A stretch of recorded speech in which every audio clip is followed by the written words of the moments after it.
కళ్ళు బాగా హ్మ్. ఎర్రగా అయిపోయి నొప్పులు వచ్చేస్తున్నాయి రాత్రి నిద్ర లేక.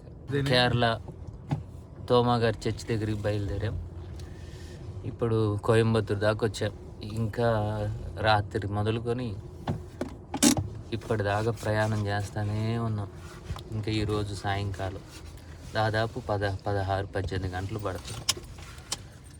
మరి ఆ కాలంలో తోమా గారు అసలు ఎలా వచ్చాడో, ఈ కేరళ రాష్ట్రం ఎలా సేవ చేశాడో, ఎంత కష్టపడ్డాడో ఈ ప్రజల కోసం తలుచుకుంటే ఆశ్చర్యం వేస్తుంది.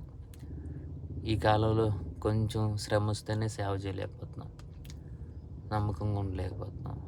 అసలు అంత శ్రమ, అంత బాధ ఎలా అనుభవించి సేవ చేశాడో ఏమర్థం అవ్వట్లేదు. పరిశుద్ధాత్ముడు మనకు కూడా అలాంటి శక్తిని అనుగ్రహించి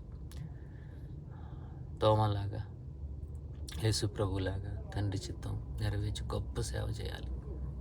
ఆమేన్.